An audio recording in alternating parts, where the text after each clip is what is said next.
Hello, are you out there? It's Mark with Redo Over, and we are back to our Stellaris in-depth tutorial. We're on like episode 13 or something. So we'll jump right in here today. We essentially have pushed our sector, our borders out to where we roughly want them. We have quite a few areas to backfill, and we do in fact have science ships working on getting around and claiming the remainder of these systems.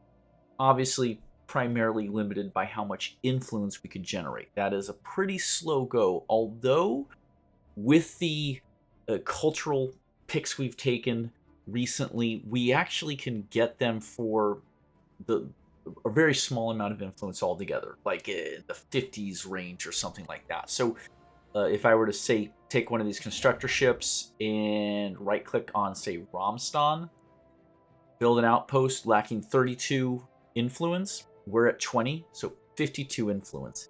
That's dirt cheap.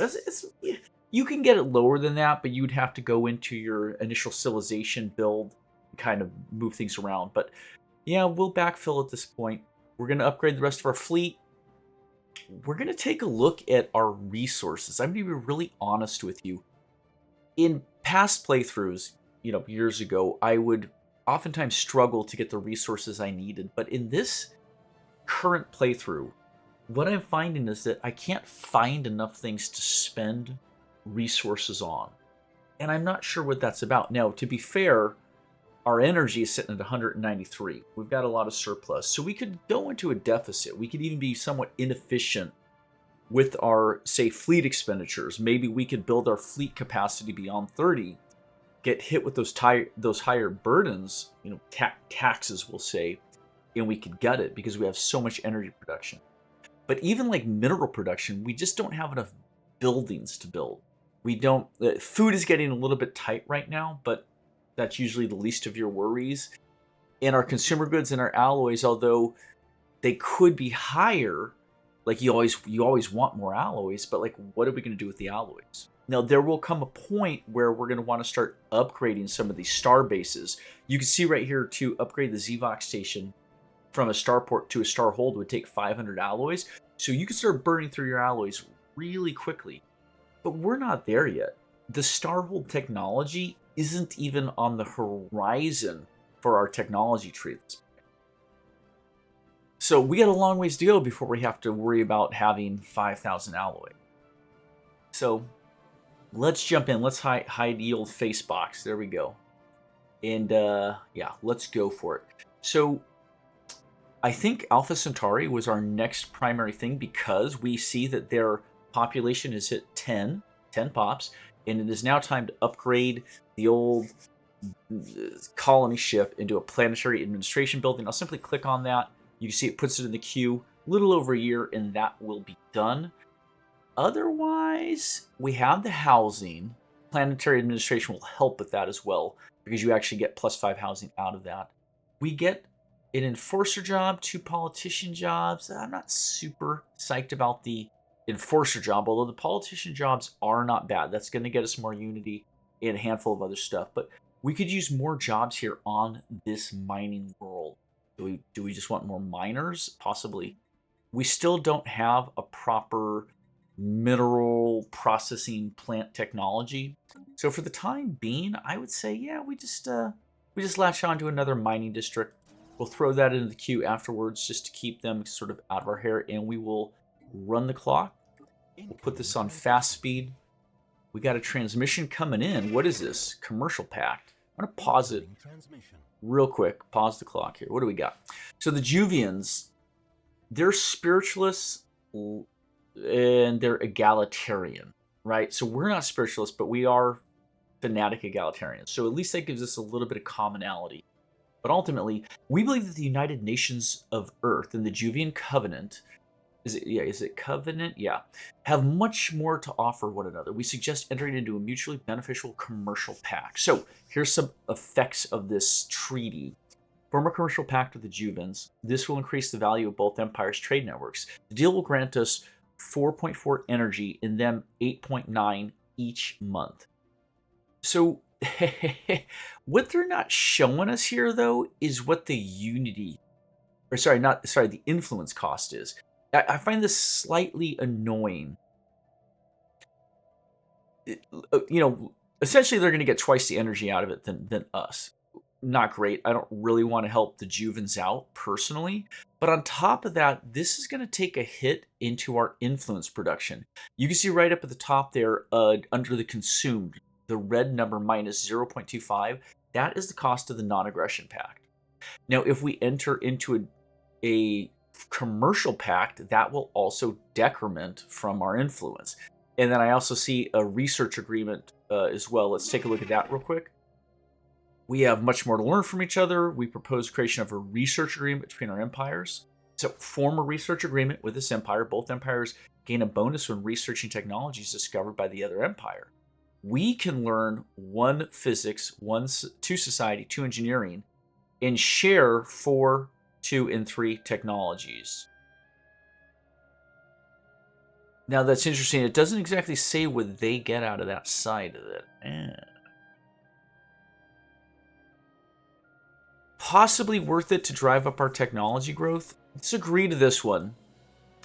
And we will see it roll over here shortly. But I'm going to decline the commercial pact.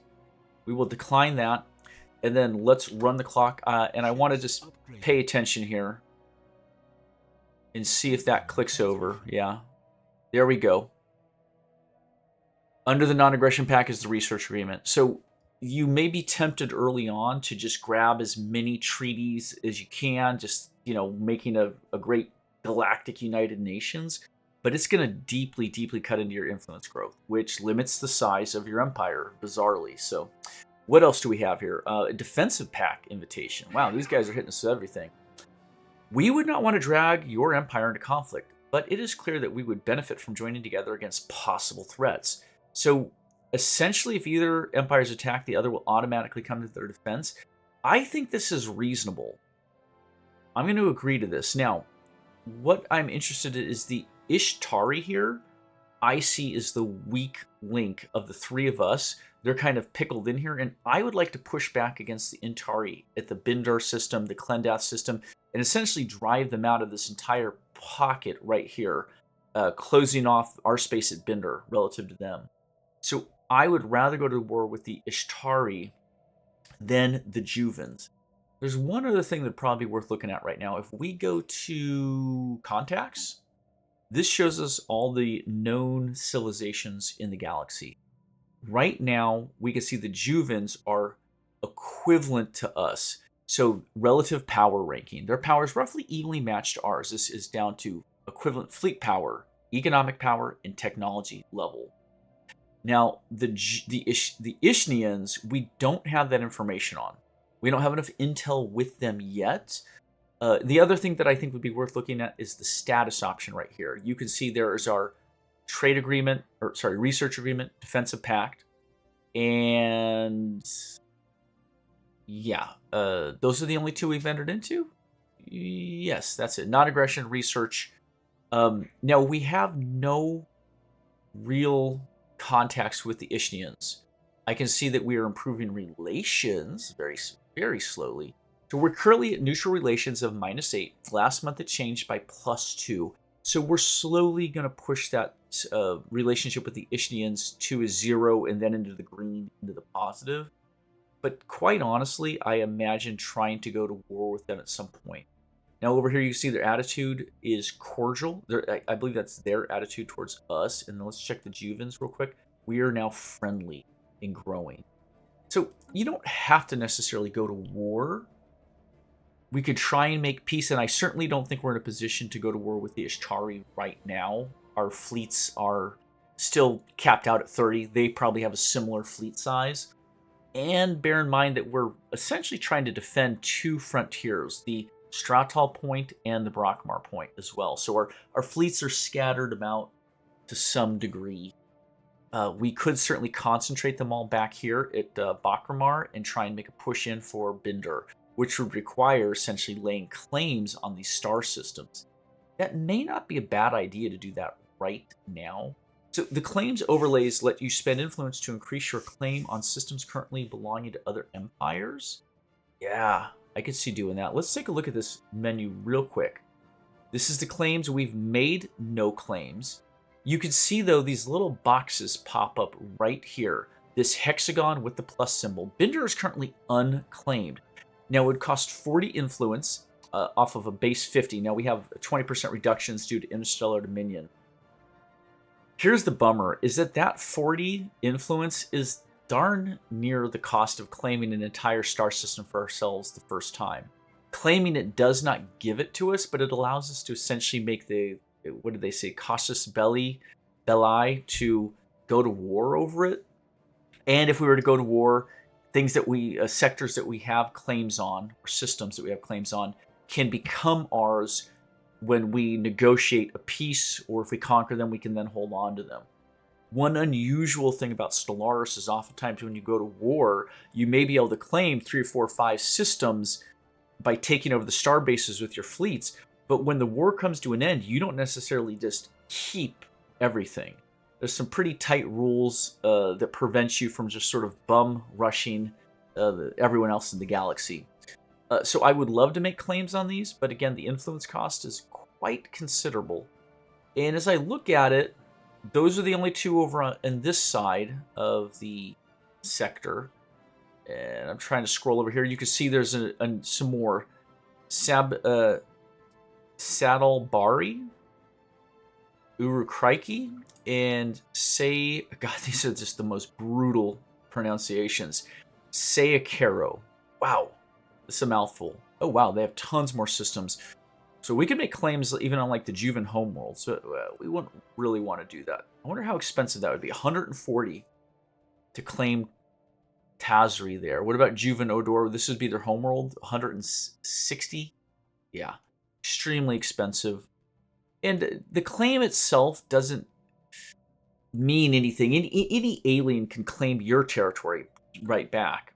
So it really just comes down to when you're fighting a war, you've captured the system, you're more able to hold on to systems you've made claims on prior to war letting out. So that would be one last thing to consider before going to war, is saving up your influence, making the claims on your actual war goals. And I guess that's really the point of the claim system and spending influence, is that when you win a system in war, you didn't have to settle it and build the starbase yourself, thus spending that 75 or 60 or 50 influence. The aliens did it for you, and now you're just winning it in war. So that claim cost is kind of, yeah, I guess it's preventing you from just consuming the rest of the galaxy relentlessly, gaining 5 new systems every month that goes by, which would let you far outstrip the rate of growth of any other civilization who is saving up their influence in their piggy bank and carefully, excruciatingly doling it out, system by system every few months to get another system. You could see how it would be too beneficial to simply build a massive fleet, go to war, and just eat up everything without expending your own influence. So that's kind of the point of the claim system. I'm talking about it a lot here because if you're a new player to Stellaris, that is not apparent. It's not obvious, and it's not obvious why the claim system exists, but that is it. Because if you're not expending influence somewhere and everyone else is, it gives you a massive advantage. That's the point. Okay, so for the time being, we're not going to go to war. Fleet upgraded. That's the 4th fleet back at Earth just completed. Perfect.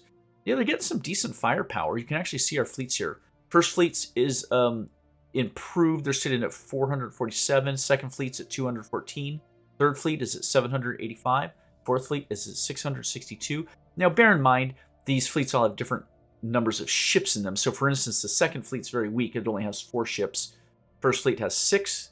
Third fleet, 11. Fourth fleet, 9. Then that comprises all 30 of our destroyers. So we can dismiss that. And we have a survey completed. Where are we at here? Science ship is heading out of the Robalius system. Yeah. And Robalius didn't seem to have a whole lot. A single 3 energy yellow star, class G star. That's a pretty pathetic system. But let's run the clock forward. Ooh, I can see our sensors have picked up this pocket over here of the Juven system. I will pause again so we can take a look at this migration treaty. So, the human people should not be prisoners of the United Nations of Earth, and neither should our own be limited to inhabit our territory. Let us agree to remedy this. So, enter into a migration treaty with the Juvas. It's kind of funny because they're birds, so they migrate. Yeah, okay. Our populations will be able to freely move between both empires. That's right. Their pops can become our pops and ours theirs. Now, I think we should agree to this, primarily because we are xenophiles. I think that in general, our policies really lean towards having the alien living in and among our people. Quite a bit of the things we've worked on so far give us benefits to immigration, migration, immigration, emigration, right? Both ways. So I think that it's something that our species, if we were xenophobes or really like maybe authoritarian, I could see potentially not wanting to combine civilizations. It could potentially really destabilize your factions, right? Your political factions could really not like those policies. But if we go to where's our faction plan? Our government? Factions? Up here, all these issues. If you were, say, authoritarian or xenophobe, you could have quite a few of these issues where your factions within, the political machinations within your civilization say, we do not want aliens in among us, or we don't want AI, or, various issues. So what do we have over here? Free movement right there. You can see that ensuring the free movement of pops is prohibited. Resettlement and disabling migration controls will please the true democratic foundation. So they love that shit. They'll jump over to Alien Freedom Center. Probably pretty similar. All refugees welcome. What else do we got? New contacts they like. Proactive first contact. Benevolent subjugation. I don't see the exact reading, but in general, these folks really like having aliens around. Now, ruler has empire ethic. What is this? Having a ruler matching the empire's ethic is tolerated by the Alien Freedom Center. Oh. A ruler of their own ethic would be even better. Yeah, there's nothing we can do about that. FYI, folks. We have two political factions. One of them is egalitarian. The other one of them is xenophile and egalitarian. And I would guess that our current president is what? Egalitarian. Down at the very bottom, the lowest line on her pop-up box says ethic egalitarian. So I would suppose if we go back into the government tab, we go back to the factions tab, that is why that's yellow, I believe. No, I don't know if there's a way to make that go away, because I don't know how we could get a ruler that has two factions. So, question mark? I'm not going to worry about it too much. But, as well as I understand it, that's what's going on with that. In the meantime, where that constructor ship is headed to Tiani Vec. Perfect. We'll run the clock forward, and it looks like there is a potential world here, arid world, which is pretty cool. I'm going to pause this to take a quick look at the first contact event. This is the Tianki, the spaceborne life forms, which the human head of society research has come to refer to as the Tianki, are docile creatures capable of accessing some lower dimension of subspace. They roam from system to system with remarkable ease. They graze on gases common in the upper layers of many gas giants. It is highly unlikely, to say the least, that this is their only food source, but intake of other nutrients is yet to be observed. They will rarely, if ever, attack, even when provoked. They can safely be ignored. Very fascinating. So, essentially, I guess we've finished this investigation. Here's what we have. Research options gained. Frequency tuning. It's a technology. Tech progress gained. Frequency tuning plus 10%. So, if we choose to research that, we'll be 10% complete. Influence gained 36 right now, and ends the first contact procedure with Placid Leviathan. So essentially these are space animals for all intents and purposes, so we're not going to ever make trade treaties with them, right? We're not going to do diplomatic stuff with them, but we've learned to live in peace with them. We'll click that. Very fascinating. We'll close that down. You can see up here our influence jumped from 36 to 72 because of the bonus. And essentially, all the Tianki that we encounter should be yellow to us. They should no longer be seen as a red threat like these mining core lasers. Now, we might have been able to find a way to peacefully coexist with the mining lasers as well had we not attacked them. If you recall, earlier we had taken out a group of them, I think, at Klendath, and we'd gained some technology from them. But yeah, in this case, we're at peace, which is pretty cool. I'm happy about that. And we'll dismiss those. So I would love to claim the Tian Vex system because it's so valuable. You can see just, it's crazy. I'm looking at some of the other worlds available to us. We could certainly grab Phainov. Phainov's not a bad system. And it would also help stop the progress of the Klendath here. Or, well, sorry, the Ishnani. They have built up this starbase, and at any moment they could zip across and try and claim more of these systems. Now, to be fair, Asmor, Romston are not particularly good systems, so I'm not like desperate to hold on to them. And of course, as always, we have a limited amount of influence. But I think Phainov is not a bad system, and I would really love to get the Tian Vec, which I feel like is safely within our sphere of control. But you know what? We actually do want all that research, so we're going to claim this system right now. We're going to build the outpost, 52 influence, 90 alloy. Pretty simple. We'll run the clock forward. They're going to get started on that. Ooh, I see some space nuts, some rare crystals up there at the Uproth system. Very cool. And did we send out our science ship? Yeah, these guys are supposed to be on their way to Ob. How do you... Oh, God, I can't even read that gray on there. That is such a bad contrast. Construction complete. All right, what else we got going on here? Fleet upgraded. That's perfect. I think that's all of our fleets upgraded. Yeah, you could see the third fleet jumped up to 885 shot power there. Like, that's essentially your firepower. Very considerable. That's a beefy fleet. I like that. I think... Gosh, should we send that... Let's send them off real quick to Romston just to camp it, right? I don't know if it's going to make any difference, but what the heck. We'll send them over there. And, yeah, the Darwin is here at the Obskyke? Yeah, that's what it says. It's just that dark gray, like, sort of gassiness on top of that white halo behind there makes it just nearly unreadable to me. And construction complete at Tiana Vec. And, oh my gosh, did the physics climb from 6 to 10 just now somehow?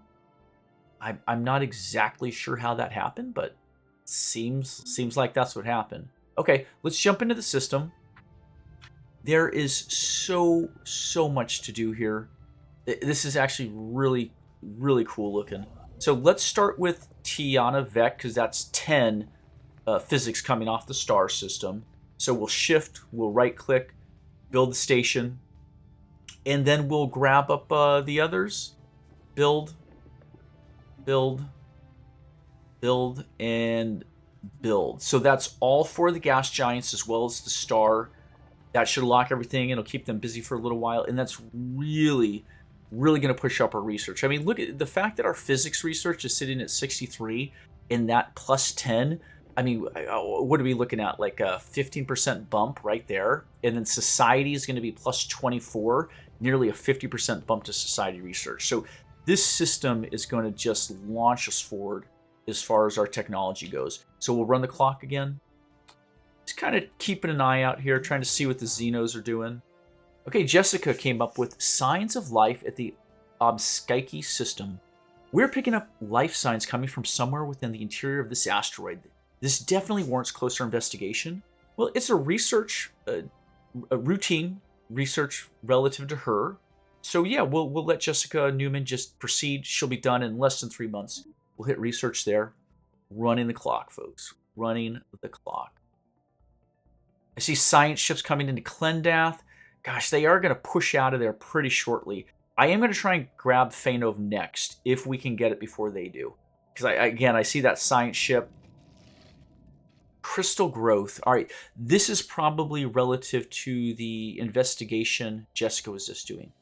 The life forms living on LV-BS12 were nothing like we expected. Our scientists report back that the asteroid has crystal growths. These growths have turned out to be self-sustaining, caused by the crystals taking in the ambient radiation of Ubskyke and combining it with the mineral composition of the asteroid.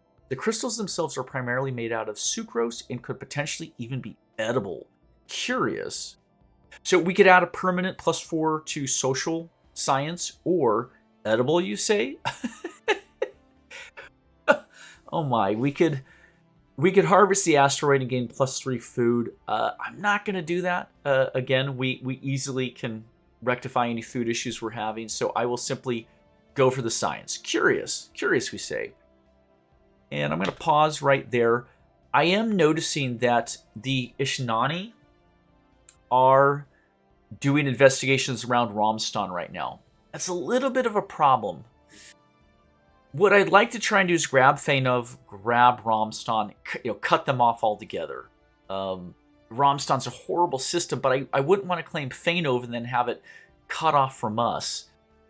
And I'm realizing something, because Thanov is actually 2 systems away from Zvox. Right, here's Zvox.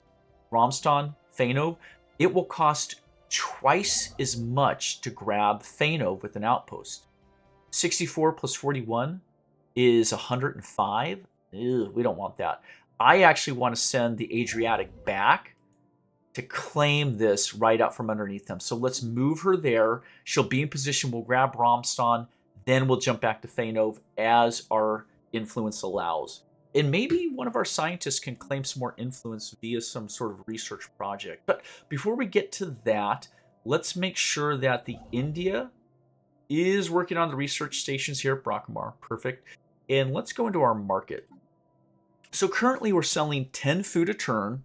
We're buying 3 consumer goods, and we are buying 3 alloys. So let's see if these values have budged at all. Let's go to food. So you can see that very, I guess, clearly, these are the initial food buy and sell prices. We have not nudged them. So that's a stable price to sell, or it's not price, but volume to sell out. 3 food per turn is not going to budge that needle. Let's take a look at consumer goods. Similar. You can see those are the original values. To me, it doesn't look like those have moved at all. And finally, alloys, similar. I don't think we've budged the needle on those. So I wouldn't mind buying in more heavily to alloys and consumer goods. And I don't think I want to mess with food right now, but I just want to essentially expend more energy. So we'll push these up to 5. We'll add edit, and let's go to alloys, and we will add edit those as well. So that'll nudge down our energy income a little bit, because we're going to max that out really soon. Anything else? We can't buy any special resources yet.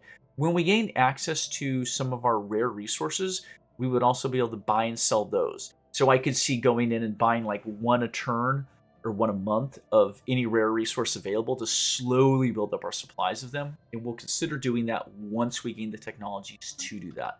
Otherwise, let's run the clock. Oh, just noticed something. We gained naval capacity because we are finishing up anchorages. Fantastic. So let's build them down here in the southern area, because we know that we potentially want to go to war with the Ishnani at some point. So we'll jump into the Zvox station. We'll go to her shipyard, and yeah, she is ready to build some corvettes. So we will pump out 1, 2, 3, 4, 5, 6. There we go. And that got through a good chunk of our alloys. Not bad. So that'll make the fleet at Zvox, well, it'll essentially give us a 5th fleet, which we may combine with the 2nd or 3rd fleet, potentially. In fact, I could see sending the 2nd fleet back right now to Zvox, and we'll have the 2nd fleet simply grow with 6 more ships. We'll give a considerable amount of firepower. The other nice thing is that as we increase our naval capacity, that should push up our power projection a bit more, which may help with our overall influence. You can see here that defensive pact is costing us a very sizable 1 influence growth per month. It's a large cost. So we want to try and offset that with power projection. Now, the good news about having a defensive pact is it does mean that, for all intents and purposes, the Juvens here aren't going to go to war with us. So it really does allow us to sort of alleviate our defensive posture on this northwestern portion of our borders here, relative to galactic directions. So yeah, it's fine. Otherwise, let's push forward. I'm looking at our main worlds over here. Let's just check Earth real quick. They're not working on anything. 2 jobs available, which are clerk jobs. Those suck. Plenty of housing. I don't want our next pops going into clerk position. That's really not worthwhile. I want to push up our researchers even more at this point. So let's build another housing district right here, right? Let's get the housing district going. I did that because it'll unlock an additional building slot. And we could put in potentially a research center or potentially some jobs that would get us more unity. I think those are our 2 main things we're looking for. And then we'll jump into features real quick. Yeah, there's no blockers. Earth is completely modified. And then let's jump over to Sirius Prime. They're sitting idle right now. Nothing going on here on our generator world. I don't know that I want to push ahead on anything. They have housing. They have plenty of amenities. And they do, in fact, have 1 technician job.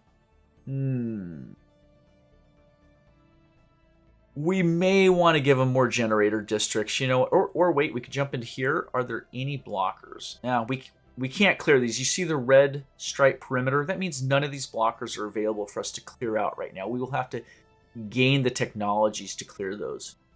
But that's okay. We've got plenty of room left to grow. So, yeah, let's grab another generator district. We'll throw that in there just because of the jobs available. We don't really want the clerk or the enforcer. So I think that makes sense. And that gives everyone something to work on for the time being. So we'll run the clock ahead. Just keeping an eye out here. I'm watching the Tiani Vec. The Yangtze. Yangtze's doing such a great job there. Oh, and we have a research popped up. Wonderful. Just checking on the Russian ship real quick. They are still investigating at Mirik there. That's a big project. That's a level 8 investigation on that anomaly. So they'll be at that for a while, which is fine. Geez, I almost think maybe we should grab a 4th science ship. We're rocking 3 science ships right now. Like, we have more than enough constructors. Oh, 3 of them. Yeah.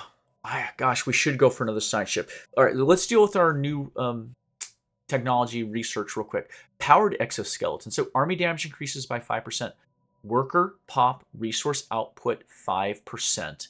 So that is really nice. In worker pops, does that apply to everyone? Wearing a powered exoskeleton suit augments the user's strength and speed. The military applications are obvious, but it will also increase labor efficiency. So that is general workers, not specialized workers. So that's not going to help a scientist or a culture worker. But we will choose a new research now. Whoa, what do we have here? 4 options available, right? Yeah. Oh, no, 5. We've got the ion thrusters down there. We'll probably leave that sitting. So I see planetary build speed here, assembly patterns. I'm not too worried about the build speed on our planets. We can barely get our planets enough stuff to work on as it is. So I think we can leave that sit. Artificial workforce. This would be the robot assembly plant and robot workers. That's probably a pretty good option. I say that because essentially you can assemble androids for all intents and purposes. Yeah, robot workers. And they count as population. So if pops are the most valuable thing in Stellaris, which they are, this lets us grow not only our biological humans, we're also attracting pops through immigration, but we can also build our own artificial pops. So this would be a really powerful technology. And you can see that it in fact opens up the robotic technology path further. These other 2, geothermal fracking and long-range mineral scanners, just to increase our mineral output just by a base amount, they're both good. However, you can see our mineral upkeep or input is sitting at plus 112. That's more than enough. We really don't have any limit on how many minerals we have. We don't need more. So I think it's safe to skip these and go for that artificial workforce. I think a lot of high-end Stellaris players would also go for that pretty early on as well. All right, and we wanted to maybe get a new science ship. Yeah, I think it's reasonable to do that, folks. We have so much need for science exploration. We have quite a few areas left to explore out here. So let's go to the Sol Station. We'll click in and we will choose a new science ship right there. When that's done, we will hire in a new scientist. Oh, shit. Do we have headroom? Yes, we do. Look, I probably should have checked that first, but we only have 3 or 4, so we can, in fact, accommodate one more scientist. No reason not to do that. So we're running the clock forward some more. Zooming in up here. Ooh, we're getting that research. It's going up so fast. That looks awesome.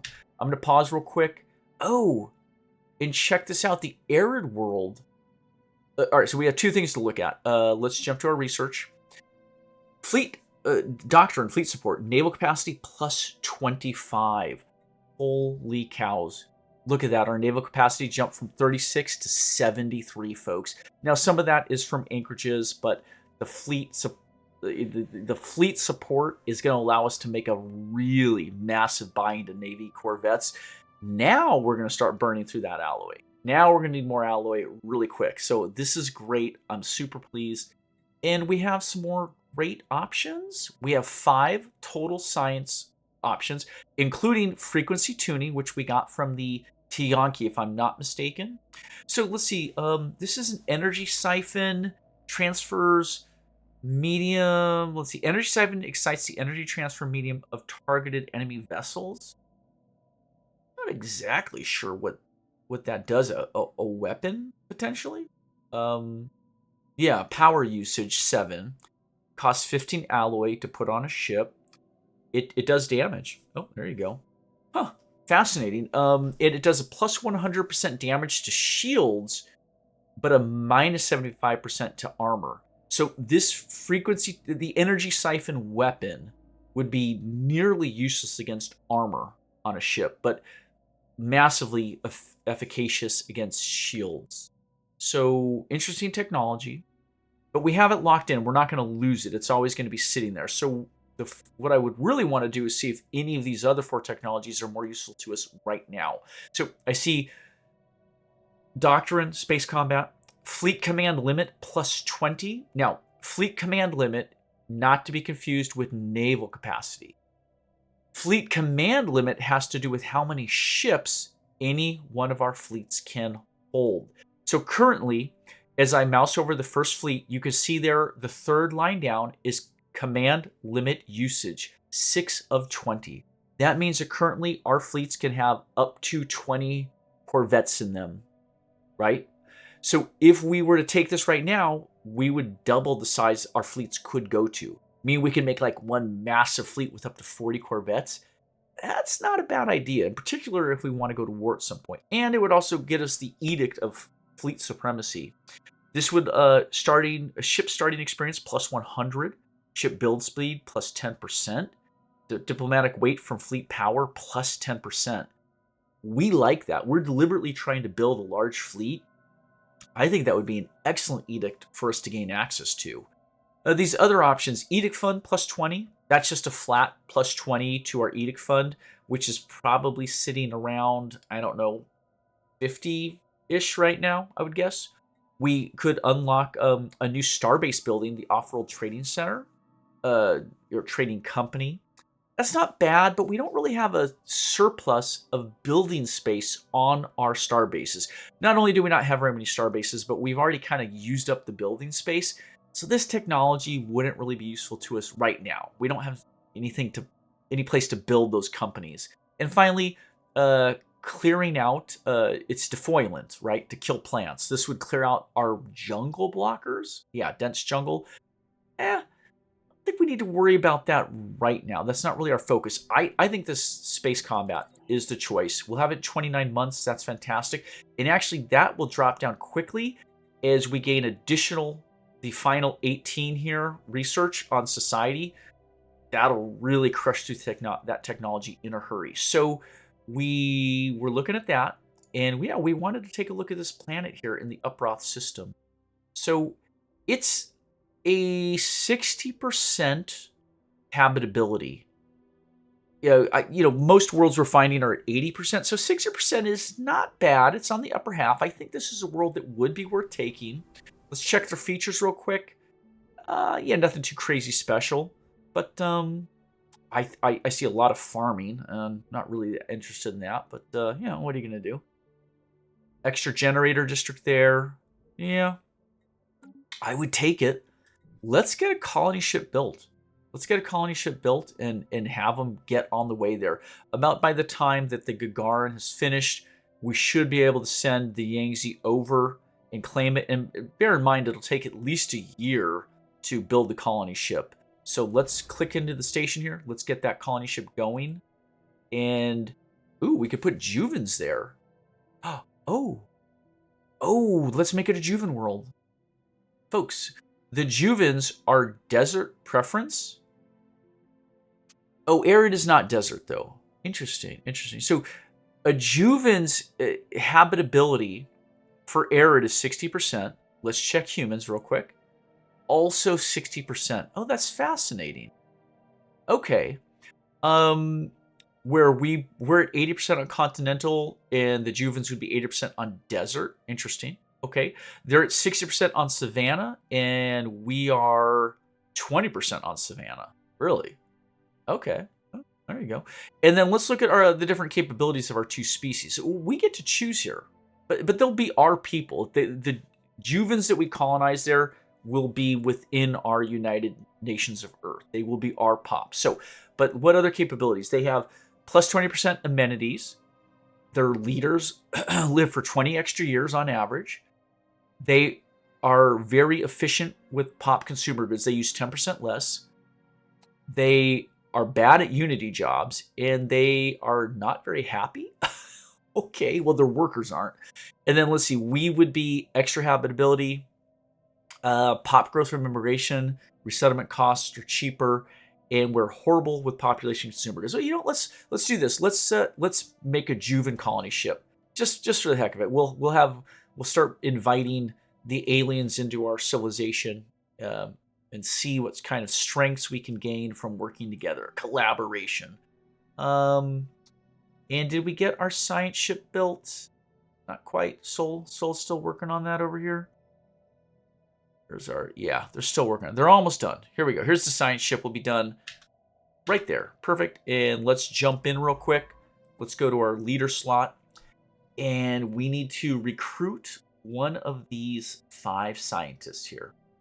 Now, we already know that we want this ship to go out and potentially help with anomalies, scanning systems, possibly doing some archaeology. Look at this.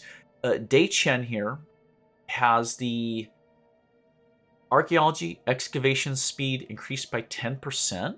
I like that. They're relatively young. They're a class 2. All these leaders are class 2 already. They're coming out of the box that way due to some of our culture picks. But what else do we have here? Leader lifespan plus 10 years. Anomaly discovery chance plus 10%. I like that. Leader experience gain plus 10%. And this would be, that's an empire effect if they're a counselor or something. Not too interested in that military theory stuff right now. So these are all good choices. I'm really torn between Donald and Day. Let's grab that archaeology.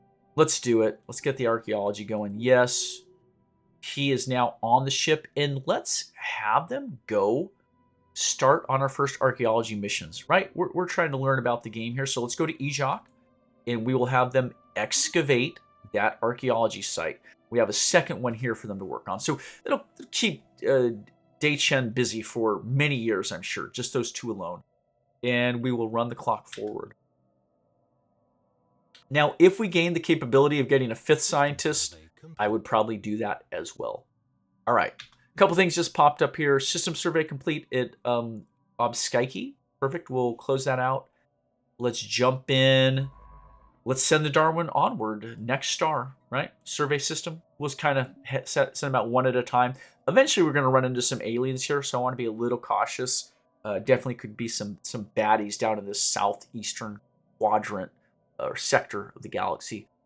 And then the India is still working at Bracamar. on this society. That's going to be 5 additional societies, so we're going to have a massive, massive amount of society altogether. And then here we are at Romston. Oh, shoot, we can claim it? Yeah. Yeah, we can. They still haven't claimed Clendeth? What the hell is this ship doing here? No, they did claim it. Yeah, they have a station there. That's all right. We didn't really want Clendeth anyway. Yeah, let's claim Romston, folks, just to throw a monkey wrench in for the Ishtians. We don't want them to keep growing, so we will right-click, build the starbase. Once we have Romston, we'll go for Feynov next, and after Feynov, probably Uproth, because we are going to want that planet. And then we have some stations completed. Let's just jump in, double check. Yeah, that's all the modules, all the buildings. Same here. Looks good. We'll run the clock forward for now. Nothing else we got to worry about. And I want to scroll up here. Looking at Earth. Looking at you, Earth. Oh, why crikey is not working on anything right now. Let's give a quick pause. There we go. League Science Base. This is the event chain precursors to First League. A surface scan of Mrak 5A has identified the remnants of an ancient installation on the moon's surface. Most of the facility was wiped out in a massive explosion some 2 million years ago. But a few outlying buildings were more or less survived the blast. All evidence recovered so far points towards this having been some sort of research base built by the First League. Interesting. So, issue special project research base. Yes. Pause that. Let's jump up here to our situation log. Where are we? First League? There we go. Research base. Scientist is present. We should have a science ship right there. Let's jump to it. Let's hit the go to button right here. This will take us in. And we have a science ship right there. Let's have them do this right now. Research the project. Yeah, we're not in a rush over here, right? And that's a level 10. Holy shit. Oh boy. They're going to be at this for a while at Myrick, but it's okay. Let's just let them do it. Let them do it. Screw it. So, at any rate, since the Adriatic is claiming Romston, let's move our third fleet up to Feynov. Again, just kind of trying to form a blocking thing, sort of trying to intimidate them, I guess. I don't know that it really works that way. But let's jump into OI Crikey. How we doing over here, folks? A little bit of housing. We've got some decent jobs, both entertainer and metallurgist. I think we're going to sit there. I don't think we need to have them work on anything else right now. Let's run the clock forward. What's going to happen next? Scientist is on the way. De Cheng is heading towards Ajok right now. Construction complete at Romston. And we will have them build the 2 mining stations for more energy. No big deal. Terraforming candidate discovered. Okay, cool. That doesn't really help us out right now. We'll just ignore that for the time being. And construction completed there at Romston. Here we are at Uproth. We've finished surveying the entire system. This is the astral scar in the Uproth system. This is Herman's project. We've discovered an anomalous rift in space-time. The closer we get, the less the known laws of physical relativity hold purchase. Studying the phenomenon could very well push our scientific understanding of the mechanics of the universe to a higher level. Now, this is a very high difficulty level, but it's less than a year. We're going to have Herman tackle it. Again, there's only one more star system out here in that little branch. So it's not like we have some urgency for Herman to get somewhere else. And what is he going to like come back here years from now? No, just have him tackle it now, and then he'll move on to the final system. No problem. He will research that right now. Political frontier just popped up, folks. Established factions and fledgling movements alike have taken an unusually keen interest in our new colony of Wenkwert Prime. From the moment we announced settlement of this modest planet, nearly every political voice in the United Nations of Earth has had something to say about it. Our analysts don't suspect that anything truly radical is taking root on Wenkwert Prime, but they advise some caution. It's clear our various political entities intend to campaign vigorously on this burgeoning world. Such vigorous debate is to be commended. So political frontier modifier added for 10 years. Ethics shift chance plus 50%. Unity gained 1,224. Excellent. And the event report political discourse on Wentworth Prime happens in 200 days. So there'll be some large outcome to this 200 days from now. So we'll click that. How close are we on our Unity? We're closing in on our next traditions pick. So I'm pretty psyched about that. Hold on. Construction just completed there. Yeah, the India just finished their job. So I'm going to have the India move on to Obskyki. Right? We'll move them right there. Although we can't claim it yet, we will use the Adriatic for any building here on Romston and Fainov, so they'll have that handled pretty well. And it looks like the Armstrong with Daychen is still moving towards the archaeology site, so they have not started that investigation yet. All right. Everybody working on something? Yeah, research base. Fantastic. We'll run the clock. The Yangtze is still working on that research station there.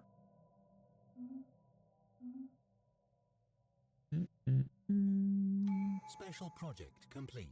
Okay, a couple things just popped up. Archaeological project completed. Event chain precursors of First League. So the archaeological expedition sent to MRIC 5A has returned. Very little remained of the First League research base they were sent to investigate. But judging by its isolated location, we suspect that the research conducted here was of a dangerous nature, possibly involving dimensional travel or advanced bioweapons. Those are two drastically different technological branches, but sure, it's one or the other. A recovered data disk from the Academy of Sciences has offered some insights into how the scientific community of First League was organized. Interesting find. So +1 First League artifact gained, and physics research into our piggy bank is 893. Big bonus. That's awesome. And I'm going to pause the clock real quick. Let's take a look here at our construction completed. Yeah, that's fantastic. We're going to send the Yangtze on to Uproth in anticipation of claiming that system. Again, we're not worried about Rubalius there too much. And we have a tradition completed. We're going to jump in. You can see that, again, our expansion and discovery are completely fleshed out, but we're picking our third tradition here. What do we want, folks? We'll just look over stuff real quick. Let's start with supremacy. So supremacy would give us essentially more military capabilities. Not a bad choice, especially if we want to go to war pretty soon. So this would increase, fleet size, fleet capability, the cost of our fleet, how quickly we can build our fleet up. Like a lot of good positives coming off supremacy. Prosperity would allow us to harvest resources. So like I see more minerals coming off of that. Lower cost on building and district upkeep, not bad. That would relate to all of our planets over here. Extra resources from jobs. Job upkeep decreased, meaning less taxes to maintain all of our workers. Building and districts have their cost to build in the first place and their build speed increased. Geez, city districts provide 1 additional housing. Very nice. All that's pretty good. This is kind of a, what's the word for it? Prosperity to me represents the infrastructure of our civilization. All the buildings, all the districts, all the costs associated, just makes it more efficient. That doesn't hurt, especially at this time of growth. That's not a bad choice. What about mercantile? Well, mercantile relates very much to the market, buying and selling, but also collecting trade. That's not something we're super focused in on. I mean, it wouldn't hurt, but I don't see us going down that rabbit hole personally too much. Let's check out Harmony. Pop upkeep, government ethics attraction, stability, sure, not bad. Population demotion time, that means you get your pops to go to lower level job much quicker. Empire size from pops decreases. Edict fund improves by a flat 50, which isn't that great. Leader lifespan increases. Jeez. I don't see Harmony as being really very potent for us right now. Maybe I'm not understanding it right, but I'm not that interested. What about domination? So Domination, not to be confused with supremacy. Where supremacy is how we project our power out towards other alien civilizations via our fleet, domination really means dominating those within our society. It's inward power projection, not outward. So this means you can squeeze more out of your workers, more work. Your enforcers are more valuable to you, your cops, but we don't really pursue enforcers very much. There's more worker resource output, which would stack on top of that right there. So that would get us a plus 10% total at some point in the future. More edict fund, that's not bad. Counselors gain experience at an increased 20% rate. Capital buildings and housing provide additional housing. And there's a monthly influence of plus 0.5. And our official capacity grows and our official starting level, skill level increases by 1. I'll tell you, I wouldn't mind that boost to influence because again, we're kind of scrabbling after our influence growth right now. Domination doesn't look bad. Diplomacy. What do we got in here? Diplomatic influence cost. Embassies produce unity. Okay, sure. I think we have one embassy right now with the Juvens. Federations.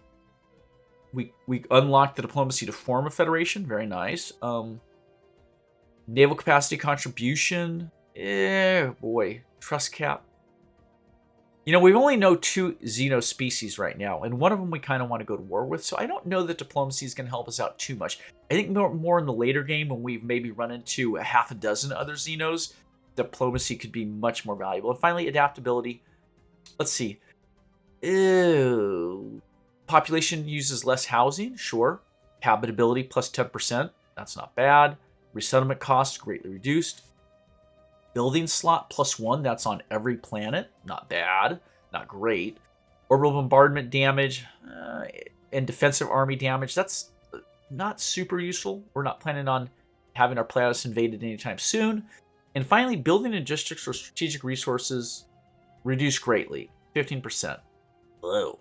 Wow. You know what? I'm interested in the 2 top ones for me right now would be domination, supremacy, prosperity. Now, I don't see us jumping to war immediately. They're all good, folks. They're all these 3, domination, supremacy, prosperity, are all looking pretty sweet. What's the end cap on these? War doctrines.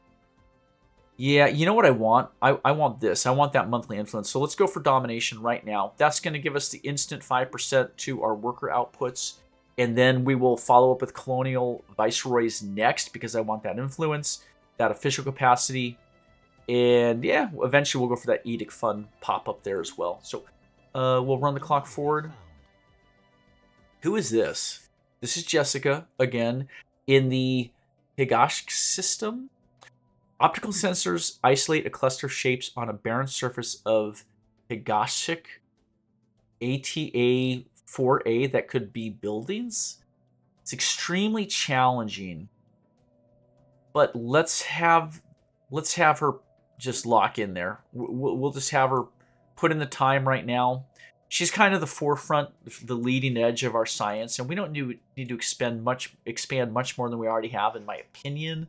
So we're not in a rush there. Okay, here's the political discourse on Wentworth Prime. This was the 200 days have finally come around. FYI, remind me to make more Corvettes. Scream at your screen to remind me that we need to start working on this naval capacity, getting that capped out here.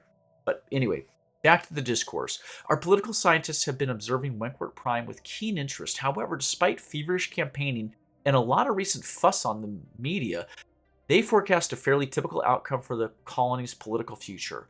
Our researchers note that no news amounts to good news here. Despite what some fringe elements in our society may claim, there are as yet no signs that Wentworth Prime is being molded into a hotbed of autocracy. Democracy remains a founding principle there for now. So we have 2 options to select. Good, political frontier modifier added, or perhaps we ought to shake things up. Political frontier modifier added and permissive politics modifier added for 30 years. This would give our society jobs a plus 20%, but our Unity jobs a minus 10%. No, I don't want to do it. Let's just say just good. It's just good. I'm going to pause right there. We're approaching our 1 hour. So let's jump into Wenkwert real quick. Jump into the world. And where is... Oh, I don't see the modifier added. That's interesting. I thought it would have just rolled around. Huh. We're looking at the right thing, aren't we? Or is that under our entire civilization? Let's go to modifiers. No? Interesting. Oh, that's so bizarre. I really thought it was going to give us a little political pop-up. Let's run it forward 1 more month here. Let's see what happens. Hold on. Astral Scar. We've completed our analysis of Astral Scar in Uproth. It is leaking material into our universe from somewhere else. Matter is not being conserved around the rift, at least not in any way that we can measure. Though on a relatively minute scale, somehow the rift is increasing the overall mass of our universe. Researching this phenomenon would provide a greater understanding of this unaccounted for source of energy. Intriguing? Yeah, let's issue Project Astral Scar. Situation log updated. I see these are the caretakers, yeah, or the gardeners floating around. All right, I'm pausing that there, jumping back into Wenkwert. Yeah, I'm not seeing the political modifier. I really thought that was going to pop up there in Wenkwert. I'm misunderstanding something. That's fine. However, let's jump over to what? Where would I see this? Factions? Possibly. Let's go to government. Go to factions. Nope. No, there's no new faction here. Wow. Well, I'm really at a loss for what all that political hubbub about Wenkwert was, because I'm not seeing any effect of it right now, which is okay. What else do we got going on here, folks? Let's jump into our space stations and let's start queuing up some additional Corvettes. We've got those ones going there. We can get a few more here at Stratal Station. And let's get a few more at Earth. We only have 3 shipyards, right? There we go. I always want to hold a little bit of alloy in reserve because remember, if we do improve a station, we do need alloy for that. So, again, at Faynov, I could see us doing that. And what's the India doing here? Nothing? Oh, because we haven't claimed Obskaiki yet. So the India is just going to sit there fallow for the time being. Otherwise, everyone's doing pretty good. The Adriatic is sitting... Where? Oh, yeah. In Romston. She's made her improvements. Let's move the Adriatic onto Fano for the time being, in preparation for claiming Fano for our own. And science ship Tolstoy is sleeping. Why? The Russian ship is done. Oh boy. Oh, we have an anomaly here. Let's research the anomaly in the system. Let's jump up to our situation log. Where are we at here? Drone study available. Finishes in 26 months. Where's the drone study at? Here, let's... I want to jump to that. Where the hell is that? I'm so sorry. It's saying drone study researching. Sure, but we are not using a ship to do that. That's a research project in engineering. Okay, this is interesting. Sorry, I was a little confused here. Take a look at this. This is a situation event called Drone Study Research, right? It takes over our engineering, though, and we'll have it done in 26 months. Let's close this down. Let's go to our technology tab.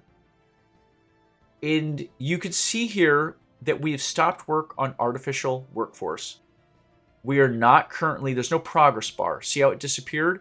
Instead, we are busy with a special project called Drone Study. So that is temporarily pausing work on the artificial workforce. Is that good? Yeah, it's fine. We'll see what happens. Sometimes when you have situations pop up, you just handle them, and it is what it is. However, here's the Astral Scar event. We would need a science ship to do that. Let's jump to it here. Here's the astral scar. Ooh, look at how cool that is. That's pretty awesome. You see that little... Oh, that's very cool. And we do have a science ship here in Uproth. Yeah. Currently, I believe the Gagarin is scanning, but we're going to repurpose them. We're going to send them over to research the astral scar. We'll let them work on that for the time being. And I think that's a pretty good stopping point. We're at 1 hour, folks. If you watched, thank you so much. So when we get back, we'll look at that research. We will claim our next couple of systems, which will include Uproth and Phainov. And we will continue to push forward our Corvette construction, because we want to, again, hit our naval capacity max, pushing up our power projection. We're at 1.15 right now. It's not bad. We can go a lot higher. And what else do we got going on? Let's scroll up here. Looks like all of our colonies are looking pretty good. And actually, the colony ship, before I end, I'm going to send it up to Uproth right now in anticipation, so I don't forget. Otherwise, the colony ship's going to sit there forever. So there we go. That's where we'll end it, folks. Take care. I'll see you next time.